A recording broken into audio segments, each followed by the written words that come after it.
మత్స్య విగ్రహ రూపకంగా అమ్మవారు సాక్షాత్తుగా మన ఇంటికి వస్తున్నారు.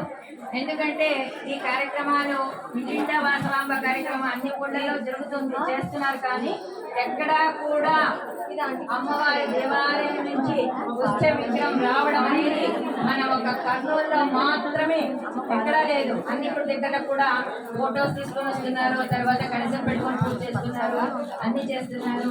ఇప్పుడు నందికొట్కూరులో కూడా వాళ్ళు అడిగారు ఎట్లా చేస్తున్నారు అక్క అని. అంటే 41 రోజులు చేయాలనుకుంటున్నామక్క, ఎట్లా చేయాలా అన్నారు. అంత పద్ధతి అయితే చెప్పాము. అయితే చిన్న విగ్రహం అమ్మవారి అది చేస్తున్నారు. కాబట్టి అమ్మ, మన ఊర్లో మనం చేసుకున్న అదృష్టము, మన తల్లి జగన్మాత వాసవి కనికా పరమేశ్వరి, మన కులదేవత మహాకాళి, మహాలక్ష్మి, మహాసరస్వతి స్వరూపమే జగదంబ.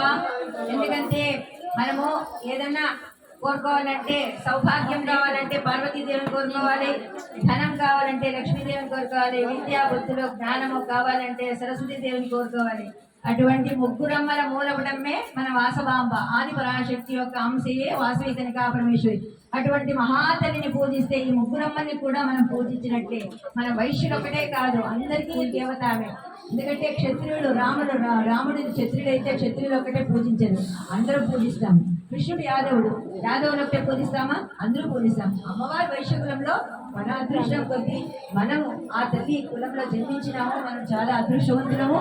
అటువంటి మనల్ని అమ్మవారు అనుగ్రహించడానికి మన కులంలో పుట్టారు. అంతేకాని అమ్మ ఆదిపరాశక్తి యొక్క అంశ ఒక్కొక్క అవతారంలో ఒక్కొక్క దగ్గర జన్మిస్తూ ఉంటారు. అటువంటి తల్లి జగన్మాత మహాతల్లి మన అమ్మవారి శాలలో ఎన్నో పూజలు, ఎన్నో అభిషేకాలు, ఎన్నో అర్చనలు అన్నీ కూడా సాక్షాత్తుగా జరిపించుకొని మన ఇంటికి రావాలంటే మనం చేసుకున్న అదృష్టం అది. ఇది వీళ్ళు అమ్మాయి పెళ్ళి ఆ రోజు వినాయక చవితి రోజు అన్నని అదే గుర్తు చేశాడు. అమ్మ వినాయక చవితి రోజు నేను ఆశీర్వదించాను, ఏం కాదన్నా అమ్మవారు ఆశీర్వాదం చేసింది అమ్మాయికి. నాకు ఈరోజు అమ్మ వచ్చిందే నేను అర్థం కాదు. నాకు పిల్లలంతా ఉన్నారు.